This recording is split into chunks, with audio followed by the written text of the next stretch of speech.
Welcome to the Narrowgate podcast. I'm Weston. And I'm Logan. And this is the Dylan Dawkins episode. Yeah, man. Do you know Dylan? I love Dylan. Dylan is the student pastor at Southall Church, works with you. Yeah. I mean, you probably have, something to say about him as a person as you spend time with him every day. I should. No, we get to work pretty closely. And I have the privilege of working on staff with him at Southall Church, formerly Grace Chapel Church. I guess it's kind of recent, so we still say it. But dude, we got a really detailed look into Dylan's story. Mm-hmm. And the dude is an excellent communicator. He's a pastor, student pastor. The way that his story showed every way that God entered his life from like a young boy all the way to where he is now was really, really cool. Just to know that God is faithful even when we're unaware of him. Absolutely. Look, and I'll go ahead and say it now.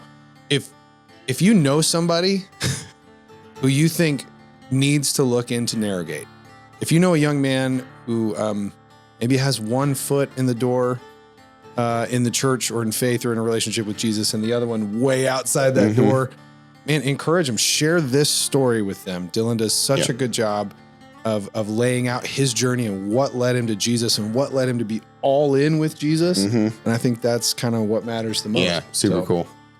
And as always, I still say this part, right? It's still you. I still do this. As always, if you want to know more about Narrowgate, you can check out the show notes, and we hope you enjoy this episode. We nailed it. I don't know. We did it.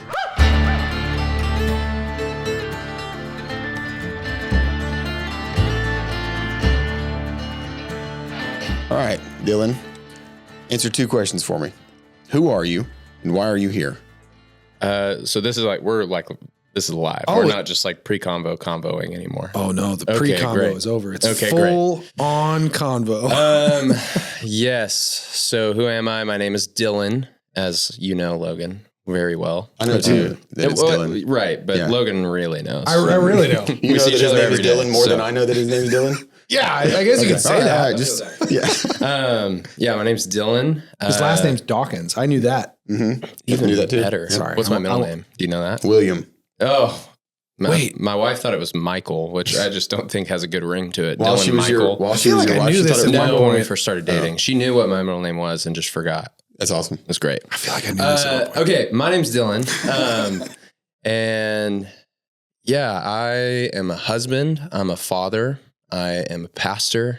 And above all of those things, I am a son of God. And that is something that I have come to know really well in this, not this exact room, but this place that we're in. A couple rooms over. Yeah. Yeah. A few hundred yards up that way. Yep. Yeah. And I'm here because about a year ago, Colin Smith said, "Hey man, you want to be on a podcast?" And I said, yes. Then I said no. And then he was like, "Okay, let's try again." We tried again. And then I was like, "Hey man, I'm having a baby. I can't be there again. And Sorry." then I said, "Can we bring the podcast to the birthing room?" Yeah. And we it was one of those ones with the birthing tub. Yeah. So I was like, dude, that would be cool. Like nice aesthetic, the water going. Anyways, I would not be able to keep it together. No, sure. No. I think I'm pretty even keeled, but that might do it. I don't think Megan would have liked that either. So it's probably good that we didn't do that. I think I would actually thrive in the hilarity of that. I believe that. Yeah. So all that to say, Colin asked me to be here, and I said, "Man, I'd love to be here." But I think even more than that, I love Narrowgate, and I love what this place has meant for me and for my own walk with the Lord, my own story, what that means for my wife and my son and the people I love. But even like my brothers who went before me and have come after me, like the life transformation that happens here. I love it. And so if anything that we talk about today gets to help propel that forward, come on, dude. That's why I'm here. That's cool. I don't know. Something about what you said. Like if even if this conversation helps propel that forward for someone else, it's like, I've had some opportunities even in the last year of like, some guys who are curious about Narrowgate and be like, "Hey, I got a couple episodes I'm going to send you." Cool. They're kind of a little peek under the curtain about, what the experience might be for you and what hope you might have coming into this place. And so I couldn't help but that's really cool. That then. Yeah, I was actually surprised at how much feedback I would get about this podcast, like positive feedback. You know, like I wasn't saying that thought it was going to suck or anything, but you know, I didn't. Let's be honest. We don't know what we're doing. I don't have a clue if it's good or bad. Hey, the intro song is good though. Yeah, that's you, right? Hey, come on. Well, so yeah, evidently people listen to it and they like it, and so that's a good thing. Yeah, awesome. Well, dude, where you want to start, man? How do we transition out of that? That was you know, I almost made it awkward. Whatever you were talking, Slightly self-serving. You were like, I'm Dylan. I'm a father. I'm a husband. I'm a pastor, and I almost said I'm a diabetic. Don't put that in his mouth. Too early in the show to introduce It doesn't define who he is. Neither do the other ones, though. I do know this about you. You're a Texas boy. Come on, I born and respect raised. it. Amarillo. Yeah, it's actually really interesting. If you go back and watch my In My Own Words video from 2015, 2016. I'm gonna send a link to that. My Texas accent is thick. Is it? It's gone now. I've lived in Tennessee almost a decade. Do you notice that it comes out when you talk to family? Yep. When I talk to my parents, I'm like, hey, Mom, how's it going? It's Dylan. It's your son. I love you. Yeah. Does it come out when you talk to your son? I don't know. Maybe. He's a baby. Yeah, I was about to say, for some... it's more baby. It's like my baby accent comes out when I talk to him. I have found in recent months that if I'm, and again, I'm not like if I'm mad at my kids, but if there's like a discipline moment, my West. Oh, maybe when I talk to my dog. Yeah. Okay, there you go. Yeah, same. Like, get in here. It's the discipline when the West Texas comes out just a I've little heard bit. it from you, at different times because I'm always like, what is that? You know, it like, sneaks in every once in a while, but yeah.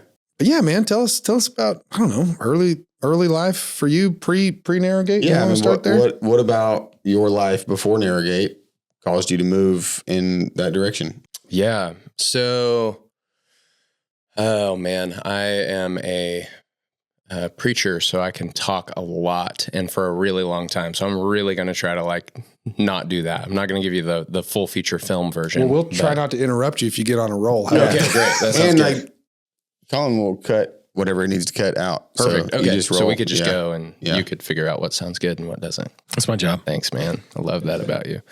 Yeah. So born and raised in Amarillo, Texas. I grew up, I guess, in a Christian household. You know, that's like Christian in the sense like we went to church every once in a while, but like, what does that even mean? You know, I think is like the first question that, like, if somebody else was telling me they grew up in a Christian household, I'd be like, what do you mean by that? You know, so there's Christian people. There's not Christian homes. Right. Totally. Like my house wasn't like, sacred. My house did not make a decision to follow Jesus. Yeah. I had a Christian car. Yeah, And I drove. listen to Christian music.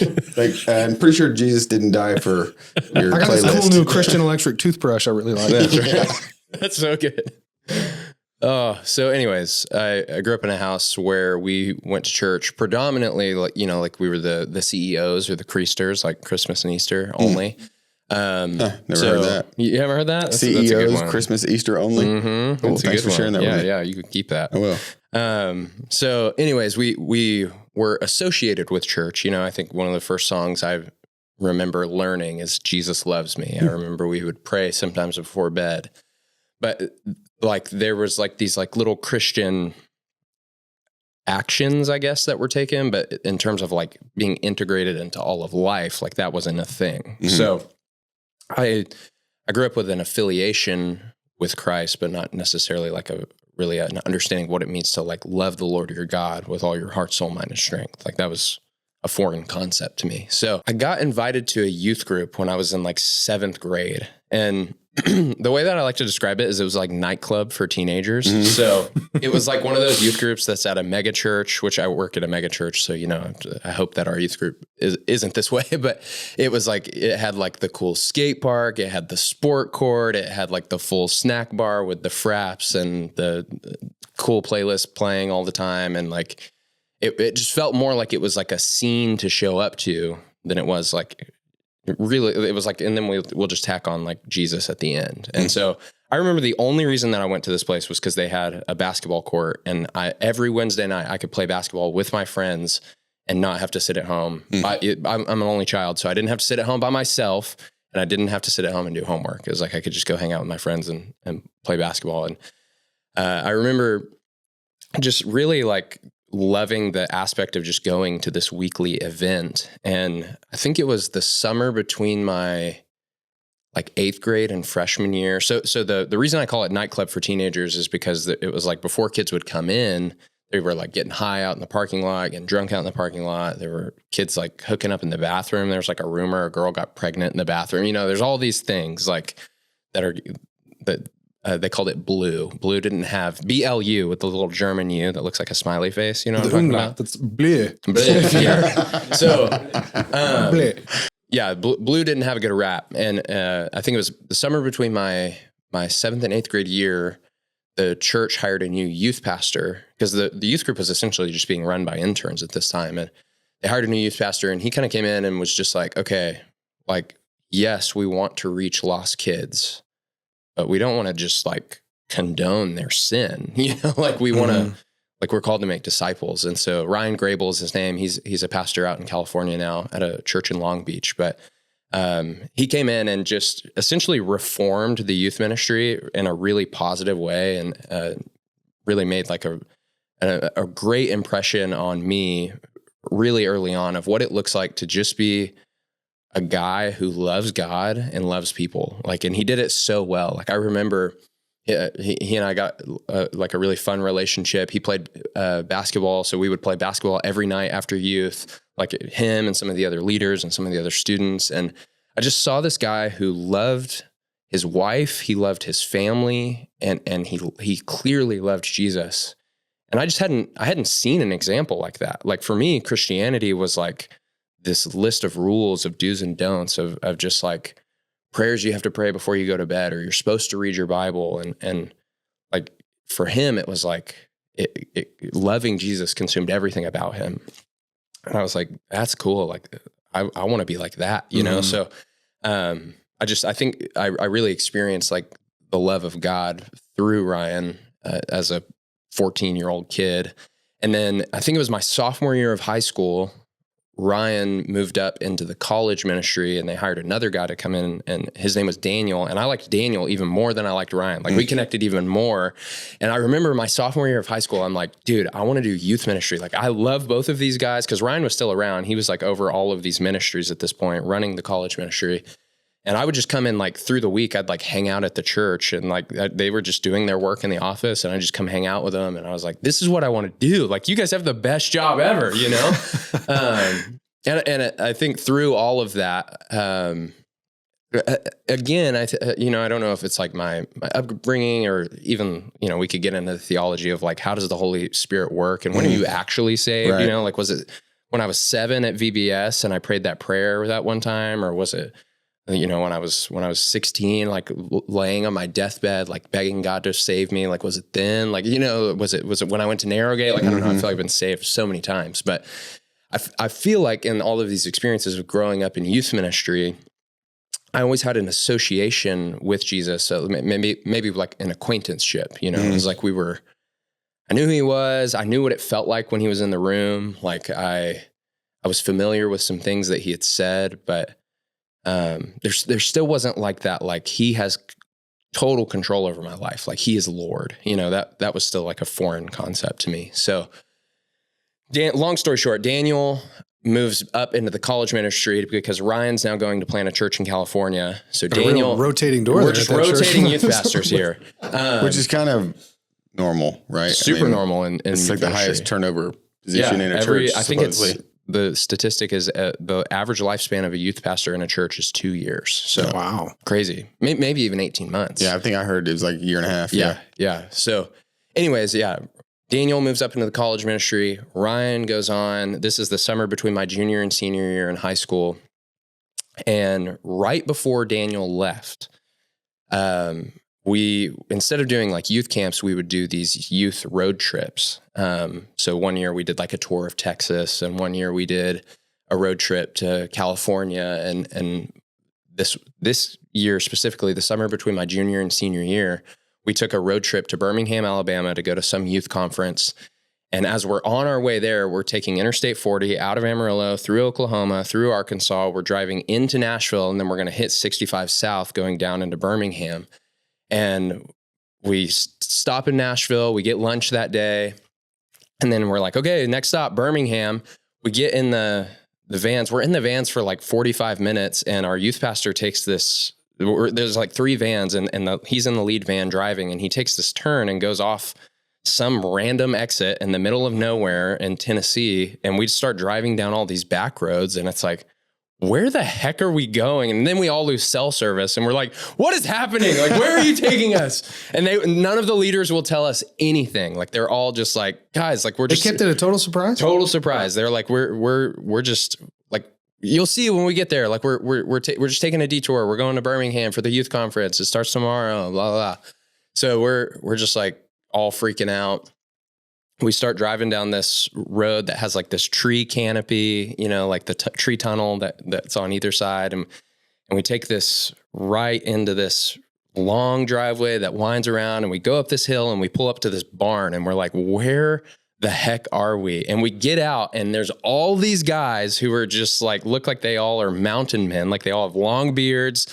They like, we've never seen any of these people before in our lives. And right in front of all of them is Bill and Stacy, and they're just like welcoming our whole youth group. I did not know that's barn. where we were going until just then. I was like, welcome. I was like, we're that's hilarious. So pause in the story. Me and Colin knew where this was going because we were on staff at the time and That's probably so funny. remember this exact thing. But I don't think I've ever heard that y'all didn't know where you were going. Yeah, we had no idea. Because we like planned for you to come. Yeah. So we get there. We were planning for you to come. Totally. We get out of the vans, like the 3 vans, you know, I'm probably making it more It was a cinematic lot of than you, it truly wasn't it? was. Yeah, I think there was maybe like 40 of us. Yeah, it felt like a good chunk of. Yeah, I think it was like High 3 or schoolers. 4 vans, so 15 passenger vans. Sure. So anyways, the vans pull up, all the kids pile out of the vans, and like the community of Narrowgate is just welcoming us into the barn. And I think that was right around the time that they had just finished out the bottom of the big barn. Like, everything seemed new. I don't know. Do you guys know? When did you come? That would have been 2013. Okay, the barn was finished by then. Oh, okay. Yeah, because it was finished before I Yeah, was A here. couple years maybe. Okay. Yeah, it still seemed new. Like, it seemed like, anyways, they cooked like grilled out food for us, and like it was just like there's like hospitality, and then there's like beyond hospitality. That's what it felt like. It was like, we are so glad you're here. And I remember that, I don't know where they sent all the Narrowgate guys, but all the Narrowgate guys, like after the night was over, we got to like eat with them and hang out with them. We did like a big worship thing. I remember Logan led worship, and it was just him and a guitar. And I remember, so going back to like feeling acquainted with Jesus, like this is the most, I remember that moment. I was raising my hands in worship, and it was like, I cannot reach any higher. Like, this is like I've never felt the presence of God in this way before. And like we, you know, all the guys leave. Bill and Stacy thank us for being there. They tell us goodnight. The guys sleep on the floor. They give us all like sleeping mats and sleeping bags. All the guys sleep on the floor, and they send all the girls upstairs into the bunk room, and all the girls sleep upstairs. And, Oh gosh. yeah, it's like, that was like the setup. So our whole youth group is there. All the Narrowgate guys are like somewhere. I don't know where they are. And then everybody comes back the next morning, and we're like, they're making us breakfast. Bill does the prodigal son teaching. Like, it's like this whole thing. Is that the time that he had students stand up? Yes, on a chair. Okay. You tell it. Yeah, I was like, is that the memory I'm thinking of? Yeah, okay. yeah. Okay. Yeah, he has a girl stand up on a chair. I don't even really remember. Yeah, I can't remember the point he was making. I just remember kids standing up on chairs, and it was a powerful thing. But. Yes, yeah, it was awesome. And I just remember like having this experience of like it's one of those moments in life where you're just, it's almost like so surreal that you're like, is this real? Like, is this happening? Like, you know, and I just remember thinking like, man, it would be crazy if I went here someday. Cause I'm a junior. I just finished my junior year. I'm going into my senior year. I have no idea what I'm doing with my life after high school. And I'm just like, man, like, this is crazy. This would be cool. You know, 2 of my buddies that are on that same trip, a part of my youth group, Dylan Duncan, who has been on the podcast, and Corey Cameron, they were both seniors. So they were both a year ahead of me. They're on that same trip. They both have no idea what they're doing. They've both finished high school, and they're like, this is what we're doing. Wow. So this was like July. So cool. I think they came in the September class. I think they knew they were coming here before they even left that trip, right? They were like, I don't know if Corey did. Oh, okay. I remember Talon may have. I remember Talon was pretty latched on to us. He was like, I'm here. I'm in. Let's go. Yeah. Because I think we went to Amarillo. That's what it was. Yeah, because Tyler Craft. Yeah, because when we went to Messiah's house and did that whole like servants table thing, training, me and Tyler and Bill and Stacy went to Trinity. Yeah, and did like I think Bill taught. Oh, cool. Okay, yeah. And I you might not have been there. I think that's when Talon was like, "Oh, what is this?" Yeah, yeah. And so somewhere in the midst of all of that, my youth pastor Daniel got connected with Bill and Stacy, knew we were going to be coming through here, and that's how that whole thing got set up. So. Yeah, maybe Talon already knew that he was going to go. I think on that trip, Corey is like, this is what I'm doing. Like, I didn't know before, but like, I know now. Like, that's what I'm going to do. So they both come in the September class. So they're here getting their lives just radically transformed. I go back to Texas after the youth trip is over, start my senior year. At the beginning of my senior year, I'm in a pretty serious relationship. I've been dating a girl for like a year and a half, as serious as a high school relationship could be. But you know, it's like, it's senior year. We're talking like, whoa, what if we, after we graduate, like we get married? Like, year and a half in high school, serious? Yeah. So anyways, I'm in this like serious relationship that goes south pretty quickly after we get back from this trip. And I think I had so much of my identity rooted in that relationship and in that youth group. And so now Daniel has left. He's now leading the college ministry. They bring in this other guy who I just did not connect with his leadership style. And it just wasn't, I quit going. I was like, I'm done with this. So now the youth group, being associated with the youth group, not my relationship with Jesus, but the youth group was my identity. The girlfriend was my identity. Both of those things are gone. And I'm just kind of looking around like, who the heck am I? What am I going to do? Like, you know what? Like, I have always wanted to have the high school experience. So why not senior year? So in the course of like 9 months, I go just off the deep end. Like, I go from being like on leadership team at this youth group, like super involved from the outside, you know, when Jesus talks about like cleaning the outside of the cup, like the outside of the cup was clean. And very quickly, everything that was inside just spilled over. And yeah, just got into a life of partying and drinking and hooking up and drugs, you know, like that whole story that's been told hundreds of times over. Like, I lived my life that way for like 9 months. And the only thing that I stayed involved in my senior year of high school after leaving the youth group was Young Life. They met every Monday night, and I wasn't going because Young Life was like this awesome youth group. It was like, at least the Young Life in my town, like there wasn't a lot of like spirituality happening. Like, it was like playing games. They gave like a 5-minute Jesus message at the end, but all the hot girls is how I described it as a 18-year-old. Like, I want to be where the hot girls are, and all the hot girls are at club on Monday night. So I'm going to go to club on Monday night. So like I kept going for that. And the whole time they're there, the leaders are saying like, you know, go to camp. Like, camp is the best week of your life or your money back guaranteed. So I'm like, okay, cool. I'll go to camp. Like, I've been to tons of camps before. They're always fun. I went to this camp last summer. It was amazing. We went to this place. The girl stood up on the chair. It was awesome. Like, I'll go to a camp, you know? So I'm like, yeah, you know, I'll go to camp. And I think at this point in my life, I don't think I would say that I like fully was just like, I don't believe in God, but I think it was more just like, I just don't really care. Like, I don't know if God's that interested in me. I'd had a really hard year my junior year. And we were talking about this a little bit before the episode. Like, it was like in January, my best friend passed away from cancer. In April, I had a injury to my shoulder that caused me not to be able to play basketball anymore.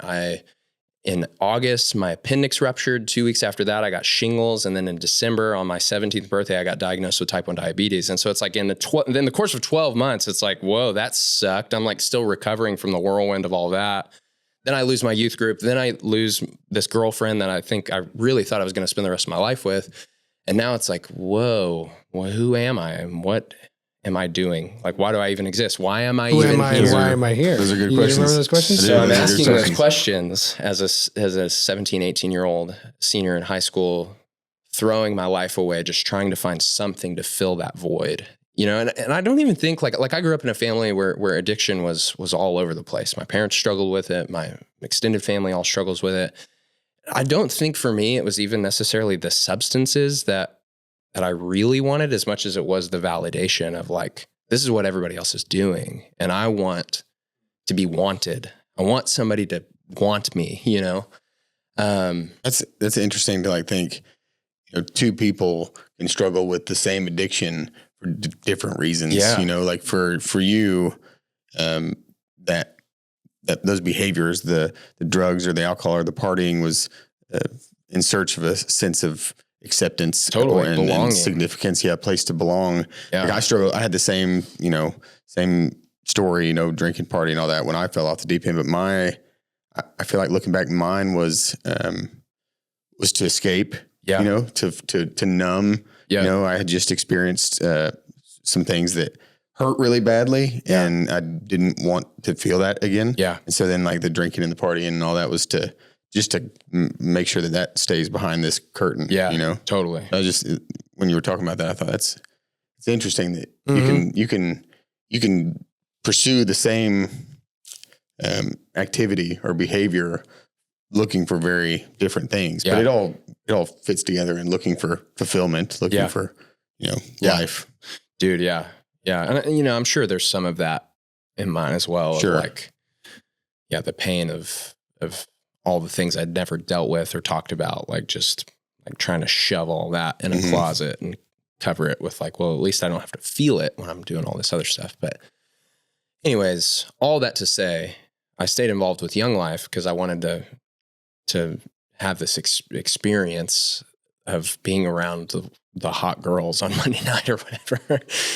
And they were selling this thing, like just go to camp. And so I'm like, okay, I'll do it. And so I remember like the weekend before camp, we left for camp on a Monday. I think it was Monday, maybe a Sunday. But like the night before we were leaving to go to camp, like me and my friends are like, this is our last chance. Like we're about to have a whole week where we don't get to do any of this kind of stuff. And we knew they were not going to let us have phones. We knew that like they were going to check your bags, like that you couldn't just bring whatever you wanted to camp. So we were like, we've got to really soak this up while we have the chance. And I remember that night vividly in terms, well, not all of it. There's a lot of it that I don't remember vividly, but I remember like just like the need to fill something. And it was like, no matter how much I put in, it never got any fuller. I go to Young Life Camp and I'm there and I'm like, man, this is like an amazing camp. It's so much fun, but this is not what I want, like, and they're talking about Jesus and I can totally talk the talk, like around my Young Life leader, Craig, like I could, he'd ask somebody to pray. I'll pray, I knew how to pray in a way that was like, dang, Dylan knows how to pray, like it was like, I went to a private Christian school when I was like in elementary school. So I'd been so around the church for so much of my life, but it was all external. So I knew how to play that game. And I'm at the Young Life Camp and it's just not hitting for me. But I think it's the Wednesday night. So it's not the very last night. It's like the second to last night of camp. They send you out for solo time, which I had not done. And so they send you out, I think it's for 20 minutes, like, and you don't have a phone and you got to go be somewhere by yourself for 20 minutes. And they give you some question to ask. I don't even know what the question was, but I just remember it's in Sharptop Cove, Georgia. I'm right outside of, I think it's Jasper, Georgia. So like in the Blue Ridge Mountains. I remember I'm like sitting there. This is probably about a year later from when I was at Narrowgate. And it's another one of those just surreal moments of like, I can't even remember exactly what the Lord said. I don't know what exactly happened in that moment, but it was like for those 20 minutes of not being distracted, which I had not experienced in Lord knows how long, it was just like conviction fell on me. And I was like, I cannot keep living the way I'm living. And so I tell my Young Life leader that. We go to cabin time. We're in the small group of guys or whatever. And me and another buddy, the same thing happened to him. We'd just been partying the night before or a few nights before camp. Like we're both like, dude, like we have to change, and it's just so interesting, like how things work. Like I think the night before that, there was a girl who opened up in small group about the partying that we'd been doing. And so some of the good girls that were in Young Life, like came to me and they were like begging me, like, please don't do this. Like, you're going to throw your life away. Like they're heartbroken for me. And I'm like, yeah, whatever. Like, it's fine. I'm not, and then it's like God uses this moment of just being alone and being in silence where I'm just like heavy conviction falls. So Sorry, dude. I told you it was long. I'm along for the ride. Okay. This is good. This is good. Okay. So, if I interrupt you at any point, it's mostly just because I feel like that at some point we should talk. It's not because the story isn't like enthralling. okay, cool. Okay. So What? Sorry. That didn't make sense to you?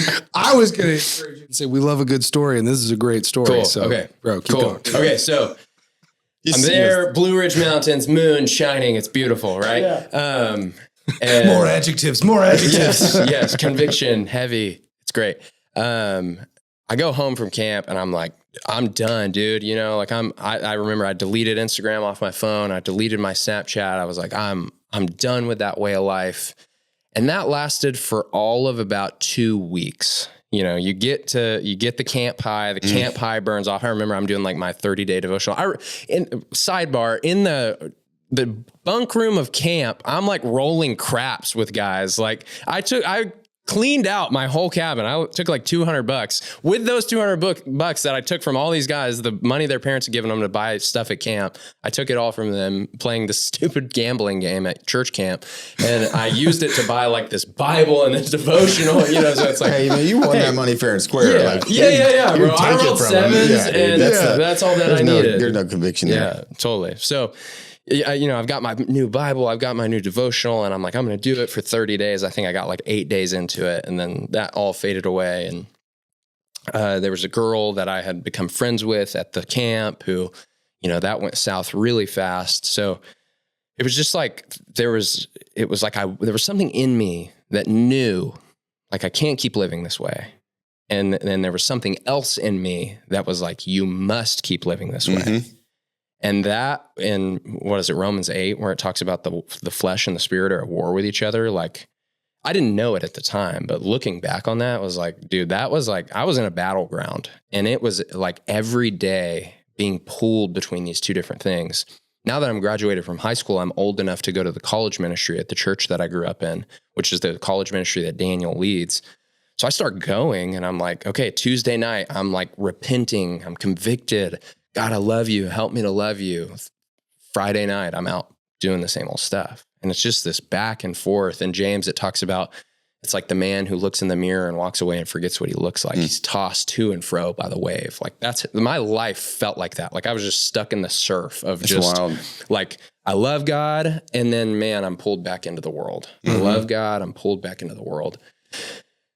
And I'm going to this college ministry, and there's a whole other long story there of how Daniel and this other guy named Brandon, like they loved me so well. They could see the guilt all over my face of just the way I'd been living. They confronted me on my sin, but in a way that wasn't condemning. And it just was like, it was awesome. But dude, I'm sorry to jump in. The way that the Holy Spirit was moving in your life this whole time, even though you hadn't yet, you know, reached that point where there was like an intimate relationship and an understanding of who he was. I mean, the fact that you're so far this whole story, you've still been like connected to places where you would encounter God. You've been connected with the youth ministry, the youth camps, the college ministry, the young life. Yeah. Like, and then even in the partying phase where it's like party on the weekends and then, you know, bounce back to the group at the beginning of the week. Like, I'm thinking back to my experience where I grew up in a Christian home too, you know, those Christian homes, you know, the ones that have been saved by Jesus,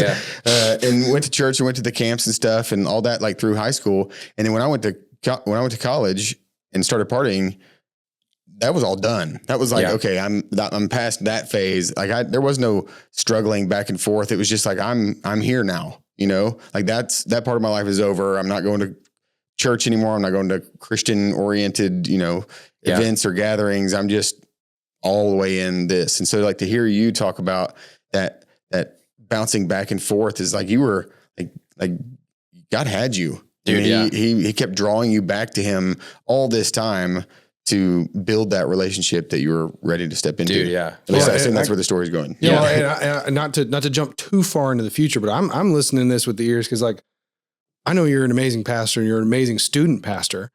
And for you to have this kind of like, I don't know, like self-awareness or like when you look back and you talk about your testimony in this way, like I can't help but wonder, like, you know, you now have the opportunity to look into the lives of students that you're serving and like see familiar markers of like things that kids might be going through. Because again, it's like you were there, but you weren't all in. Dude, yeah. And I'm like, dude, it's just really cool that that's a part of your testimony that you remember so vividly, because God is giving you eyes to see that in the lives of students that you are now coming through your, circle of influence. Super cool. Yeah. Yeah. We won't, that's too far in the future. We'll jump back into this part of the story. Yeah. Okay. So where was I? College ministry. College ministry. Okay. So, the leaders of that ministry, Daniel and Brandon, they're loving me super well, confronting me, not condemning me. Just, I think helping like that whole pull, like if it's a spectrum of like sin is on one end, Christ is on the other end, like they're pulling me more towards Jesus, but I'm still like keeping my toes in on the darker side of the spectrum. But in the midst of all of this, my friend Corey Cameron moves back to Amarillo, Texas. So this was at the stage of Narrowgate. We didn't do this for very long, but this was at the stage in Narrowgate's history whenever you finished the program and then you went and lived it out. And what was it, a year later? I don't Colin doesn't want to talk about this. He's not proud of that season. No, I don't want to talk about that. I will say I was the last one to drop Corey Cameron off. Amazing. I do remember that. Yeah. It was a short season. Yeah, it wasn't long. This is not sustainable for us to be able to keep up with everybody outside of Narrowgate. Totally. Yeah. So Corey, to maybe like lay out the timeline here for just a minute. Corey and I both go to Narrowgate together on that youth trip back in 2013. Corey's like, I'm going there, right? He goes, while he's here, I'm like throwing my life in the dumpster back in Amarillo. He graduates from here and then decides he wants to go to college. So he goes off to college for his first semester of college. So now instead of us being a year apart because he took a gap year and came to Narrowgate, we're now at the same time. So my freshman year in college, I stayed at a community college in Amarillo. He went to like Texas A&M or somewhere like that. So he's figuring out how to live out this whole Narrowgate thing that he's experienced. And I'm in Amarillo trying to figure out, man, like I'm 1 foot in the world, 1 foot in heaven. Like, how do I do this? I'm going to this college ministry. Corey moves back to Amarillo because it's not working out at Texas A&M. He moves back to Amarillo, and we rekindle our friendship that we had back when we were in high school. And he's telling me about Narrowgate and how amazing it was. And I'm like, dude, you're different. Like there's something about, like I remember it. Then he got back, as soon as he got back, because I remember I was there like when we sent him off, he got back and reached out to me and we hung out, and it was like, whoa, dude, like you're different. And I remember he knew how I was living. I was really honest with him, like told him all the things that were going on. He didn't judge me. He didn't condemn me. But he brought something, I couldn't even tell you what it was. He brought something to our friendship that was like, I don't want to be like that. And even still, I through our friendship, like still struggled with it, but it was just enough of a pull in the right direction that was like, man, like I don't want that. I finished out my freshman year in college, and it was in May. I finished my second semester of freshman year. I changed my major like 4 times. I'm doing this whole back and forth thing. And I'm essentially in this spot where I'm like, dude, if all my life is going to be is make money, get rich, have a hot wife, drive a cool car, but then die, like that sucks. Like if that's all my life is just to like pleasure stack forever until I'm dead, and then there's nothing that happens after I die, or there is, and like I don't even know if I'm going to go to heaven or not. Like that sucks. Like there has to be something more to life than just me and living for me. Like there has to be more. And Corey invited me to come see his graduation, which was a year after he'd finished the program. So I come to his graduation, and again, it's one of those mountaintop moments of like, here. Yeah. His graduation, you sang at the graduation. As you did back frequently. In those days. It was wonderful. And I don't remember really any major specifics. I remember like his grandpa did his father's blessing, and it was beautiful. It was Corey and I and our friend Brandon, and I just remember like we stayed up in the tree houses, and it was just again this like amazing. They would have been like brand new at that time. Yeah, right? They were brand new. They just built. We stayed in Lewis. Like I'll still go in that tree house sometimes when I'm here, just to like like I get a little sentimental, you know. Sure. It's nostalgia. But I did my vision and purpose on this same bed of what I'm about to tell you. So it's like one of our last nights here is Saturday night. Because we just came for like a long weekend. It's Saturday night. We'd stayed up until like 3 a.m. sitting out on the porch of the tree houses, talking life, talking about Corey's transformation that he's experienced here at Narrowgate. Brandon is a pastor at the church that I grew up in. We're talking about life with God. And I'm just talking about how like I just feel like there's like this void in me that I've been trying so hard to fill, and I don't know how to get it filled. And we're just like talking about all of that. Nobody ever, to my recollection, nobody's ever like, you should go to Narrowgate. They're like, yeah, man, like, you know, but here's this and here's that. Like, they're just giving me answers to the things I'm talking about and just listening, being good friends. I remember I got up into the bed of the loft of the treehouse that night, and I laid down, and I'm just like, God, what do you want me to do? And I just very clearly, and not an audible voice, but just that, like, the impression of the Holy Spirit on my heart and in my mind, the thought came across like, this is where I want you to be. And it was just like, what? No, like I can't do that. You know, like I'm a college, like maybe after I finish school, like I could do that, but I can't do that right now. Like I can't give 8 months of my life. Were you looking for a more complex answer somehow? Yeah, I think I was looking was it for almost like too simple. Do this job or, you know, do this. Like I could never have imagined leaving Amarillo for a significant stretch of time, at least not before I had finished college. Sure. You know, like I grew up in a household where neither of my parents went to college. My dad took some classes, but like they were both like, you've got to go to college. Like we've worked our butts off to pay for you to be able to go to college. When I graduated high school, I think my greatest aspiration in life was to go to college and be a frat boy. And they were like, we're not paying for that. So you got to stay here and go to community college because we're paying for your school unless you want to pay for it yourself, there's a ton of wisdom in that. So, you know, I'm in school and I'm like, I have to finish this. Like I've made a commitment to my parents. Like I've got to do that.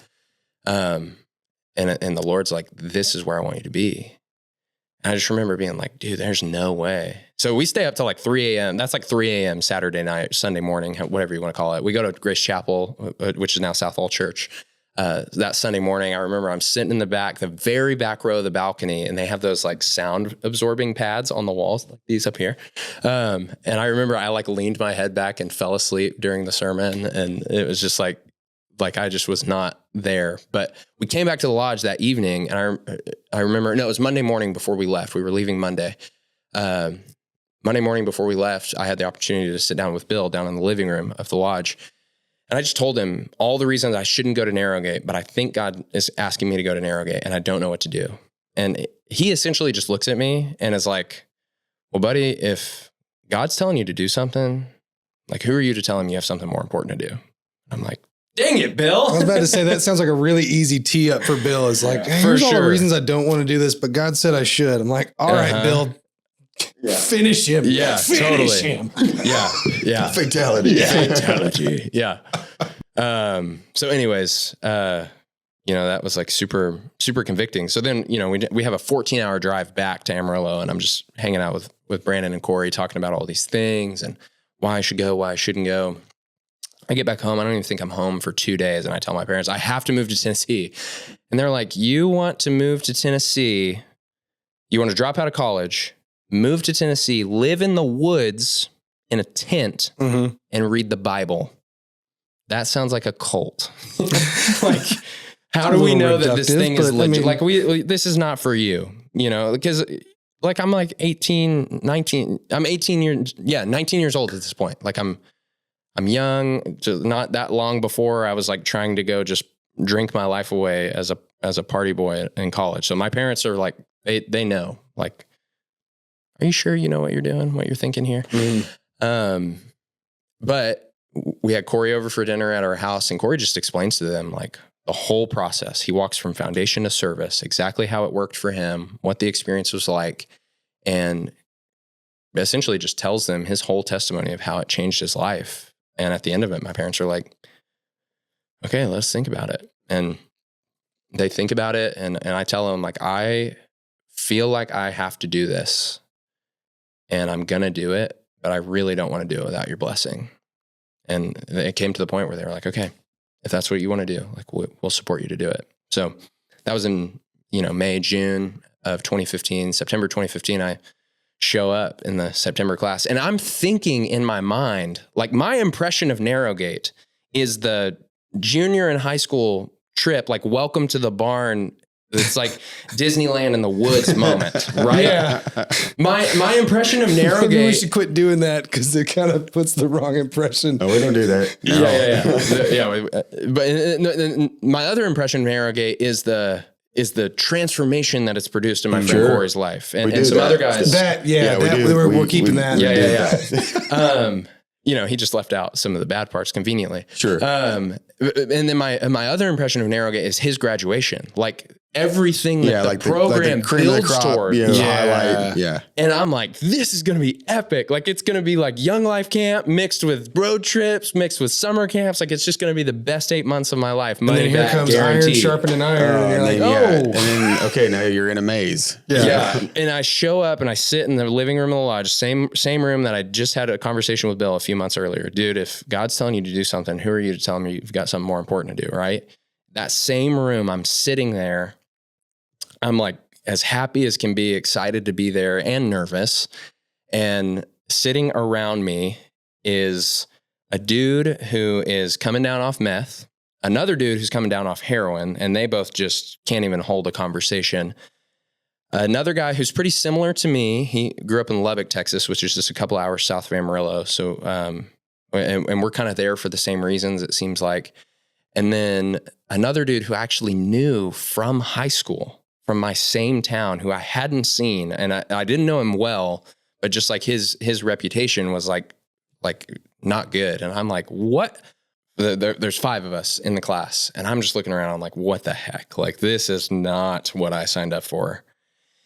So, we pack up our stuff, and I like that year between graduating high school and coming to Narrowgate, I had been given a few different opportunities to go backpacking in like Colorado. So I have like this whole idea of what like the outdoor life is like. And it's so fun. And it's like, it's something you see in like a REI magazine, and I get here and it's like, yeah, here's your ramen noodles and your tuna can and your peanut butter. Who was leading Foundation when you got here? Yeah. Who was it? Who was running it? Dustin Williams, which Dustin and I like want to, like really building awesome. He was so fun. He did a great job. Of running us.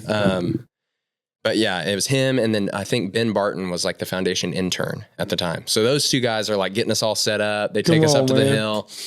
We get up there and, it's just like not what you think it's going to be. Like you have in your mind this expectation. And then when that expectation isn't just not met, but it's like not even in the same universe of what you thought it was going to be, it's like, whoa, this kind of sucks, so what have I done? Yeah, totally. And it gets dark here early. Like this is still central time zone here, which is the same as Amarillo, but really the sunlight is on about an hour apart.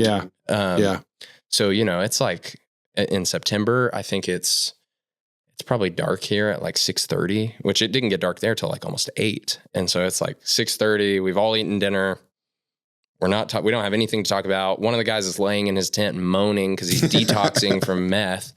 Those good old days. Do you remember this? Did you? Because again, I remember like being from West Texas. It's like you can see all of the sky, bro. Wherever you are, it's just there. The whole horizon is around, and then you get into the Tennessee hills. It's like, okay, I can see this much sky. Yes. It made me feel like paranoid. Yes, claustrophobic and anxious. Yeah. I felt super anxious and claustrophobic. And it's so loud at night here because all those frogs and bugs come out and they're making all this noise, and you're like, what is happening? I can't even hear myself think.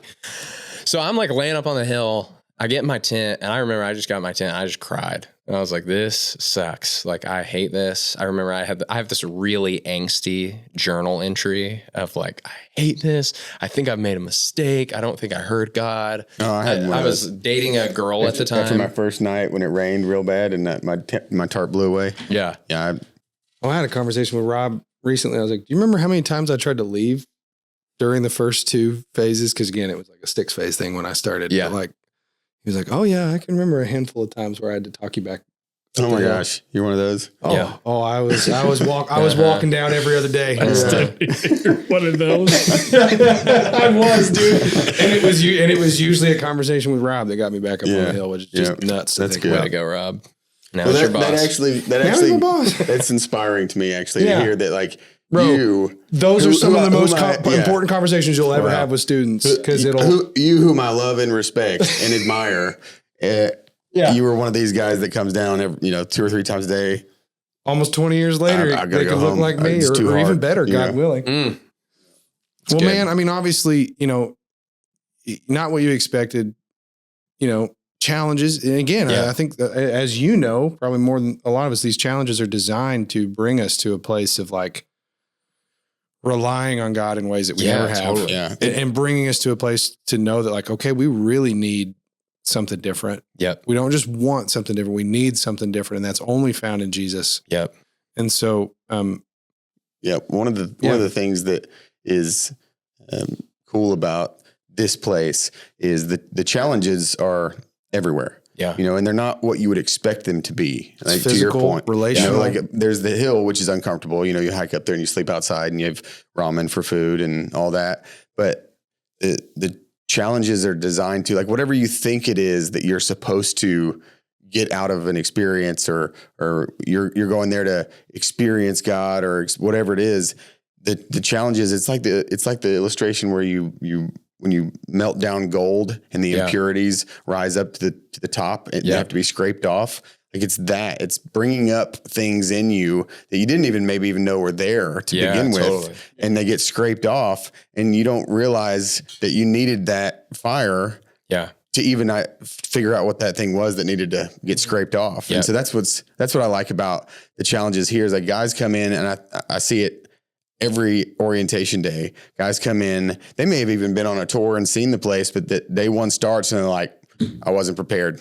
I don't know what I'm doing here. I'm in the wrong place, emotional, freaked out. Yeah. And throughout the upcoming days, things happen that they didn't expect that bring up things in them that they didn't even know they needed to address. Yeah, totally. And that's how the Lord works. Totally. Well, dude, and I mean, obviously God has transformed you, made you a new creation, given you an awesome purpose.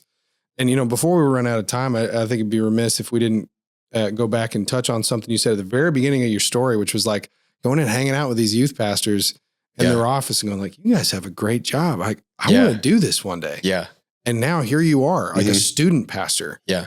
In a church that, I'll go ahead and say thriving church, bro, what's that like to look back and be like, all right, I'm walking in the calling that God clearly has laid out for my life. Yeah. With tons of room to grow and go, and who knows what God's going to do with a wife and a beautiful baby. I mean, like, dude, what does that feel like now? Just living in the fulfillment of God's promise over your life. Yeah. So, I think it's like February.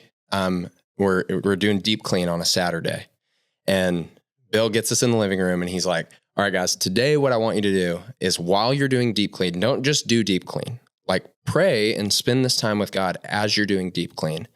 And as you're doing deep clean, just ask God, if you could have me do anything with my life, what would it be? So I was on window duty. It's February. It's freezing cold. I'm out front on the front porch of the lodge, cleaning windows. And at this point, I've been at Narrowgate for several months now. Like, I'm in, dude. God has got a hold of my heart. I love him. And I'm out there. I'm like, okay, Lord, like, my life is yours. If you could have me do anything with my life, what would it be? And his answer to me was, I'm washing windows. You already know. I already know. And I asked him, I remember it's like a back and forth conversation. And there's just some, like, I don't even feel like I have a lot of those these days. Like, there's something about the time of life when you're here, you're so slowed down from all the distractions. You're so removed from just constantly being in a hurry and being busy that it's like, my only thing I have to do today is clean these windows and hang out with the guys and like play guitar or disc golf or whatever. Like, so I can spend as much time on this question as I want to. And I'm cleaning the windows. God, what do you want me to do? You already know. I already know. is it to be a youth pastor? And the only response I heard was yes. And I'm reminded of guys like Ryan and Daniel in that moment who invested in me and poured into me. And like, this was something, you talked about this earlier, like in the midst of all the chaos, the highest highs, the lowest lows, like God was doing something, drawing me to himself that I had no control over. Like in his sovereignty, Jesus said it in John 15, you have not chosen me, but I've chosen you, and I've chosen you that you may bear fruit and bear fruit that lasts. Like God was doing all of that in ways that I didn't even know, and brought it all to a point on that Saturday in February, cleaning windows. And so I'm like, okay, Bill, I got my answer. I like go tell him. Can I leave now? Yeah, I'm good. I'm done, right? Like I can graduate a few months early. Yeah.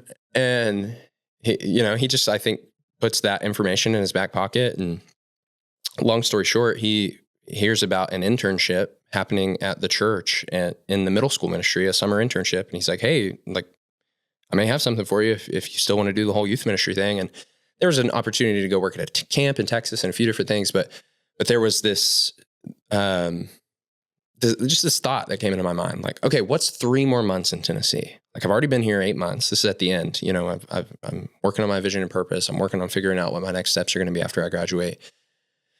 And I'm like, what's 3 more months in Tennessee? So that's how I got on at the church, and the rest was history after that. Like the internship turned to a full-time position in middle school ministry. I worked in middle school ministry and served in middle school ministry until 2020. In 2020, I moved up into high school ministry and became the student pastor in 2022, somewhere in there. So yeah, this is like going on like 9 years. I've been there doing this now.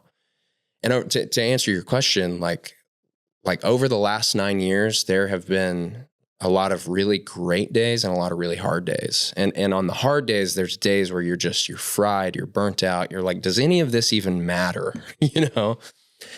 And to remember that moment on the porch and remember that like being a student pastor is not something that defines who I am. I could lose my job tomorrow and I'm still a son.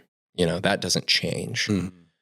But knowing that for this season of time, for however long God's going to have me here, this is what he wants me to do. And he's made that abundantly clear long before I ever even came to Narrowgate. He was grafting that into me and is continuing to bring forth fruit in it. It's just a reminder every day, like, whoa, like it's in John 6, whenever everybody leaves Jesus because he's like talking crazy about like, eat my flesh, drink my blood. And they all leave. And Jesus is like, turns to the disciples and he's like, what about you guys? You going to leave too? And Peter's like, where else are we going to go? I love that. That's how this feels. You know, it's like, yeah. And even when it's hard, even when it sucks, even when it feels like it's not bearing fruit, like, Lord, where else am I going to go? Like, this is where you have me. Is this still where you want me? Every time I've asked that question, he's made it super clear that this is still where he wants me to be. Yeah, I feel like that is what keeps me in it. That's what keeps me doing it. And it's cool now, being 9 years in, seeing kids in the position that I was in when I was their age. Like even just this last Wednesday night, we're doing a series called Teach Me to Abide. And I just introduced the series with this whole idea of like, what is the biggest struggle you guys face when it comes to following Jesus? And, you know, you get the typical youth group answers: distractions, my phone, I'm busy, school. And there's this girl sitting right in the front row, and she says, honestly, the fear of missing out is what keeps me from being serious about following Jesus. Like having to give up partying and like not being able to do what everybody else is doing. Like that's the thing that keeps me from really following Jesus. And I just felt like in that moment, like the Lord just opened a door for me to go in, and in the teaching, it was just this really cool moment where I felt like God was again using my story to paint a picture, hopefully, for this girl, that is reminding her that like Jesus isn't sitting in heaven saying, don't go party. Like he's saying like it's not about not partying. It's about there is a life that is so much better than partying. Come see. Like that's the invitation. So, and who knows what God will do with her life. Totally. Wow. Yeah. Wow. That's awesome, man. Yeah. Really, really, really cool story. Yeah. Yeah. Thanks for asking. Yeah. I feel like we're missing So much. So Between much. 2015 and 2025. Yes. Yeah. We Dylan Part 2. Always scratch the surface. We'll do Dylan Part 2 one day. Okay. In a year from now. In a year and a half. 6 years from now. Yeah. Or you gonna do the thing? Oh, no. All right. Fine, I'll do it. Yeah, man. Well, I mean, we'll have him back again, but I'll go ahead and ask you. I mean, like, you kind of. Should we wait for a couple of years from now? No. Yeah, I mean, you Just know, think on it. You can get back to it in a couple years. I just wonder if there's anything you would want to leave our audience with today, which is primarily, Narrowgate graduates and even as we started this conversation today, hopefully potential Narrowgate students. Yeah, totally. Is there any word of wisdom or a challenge or a word of encouragement that you want to leave those guys with today? Yeah. I think it was an author named James Bryan Smith. He wrote a book called The Good and Beautiful God. And I'm reading that right now. Oh, it's so good. In that book, I think it's in the introduction, but I could be wrong about where it is. He has this quote that has just like stuck to me. And I think like the students in our youth group could probably say it verbatim because I say it so much. So I hope it's not becoming redundant, but I think if I could say anything to anyone in like a quick little snippet, it would be nobody has ever taken following Jesus seriously and regretted it. C.S. Lewis said that what makes a good author is somebody who can say something in a way where you're like, oh, I knew that. I could just never say it that well myself. Yeah. Like that's how I feel about that quote from James Bryan Smith. Like, no, like I have tasted and seen all these other things that the world could offer and experiencing what it's like to take following Jesus seriously. Like, where else am I going to go? Like nobody's ever done that and regretted it. And that rings true time and time again. It's true in both of you guys, all three of you guys' lives. It's true in my wife's life. It's true in every mentor I've ever had in their life. I see it coming true all the time in the lives of students who are falling in love with Jesus. Nobody's ever taken following him seriously and regretted it. Dude, thank you for just pouring into the lives of the next generation. Yeah. Like it's meaningful, it's impactful, it's eternal. Yeah. Like it's a weighty thing. And I just appreciate it. Yeah. Thanks, man. Thanks for saying that. They need you. Yeah. Thanks. Yeah. Thanks. I appreciate that. And I love it. Yeah. We love you, dude. Yeah. Love you guys. Thanks for coming out, man. Yeah. Thanks for having me. This was awesome. We'll see you around.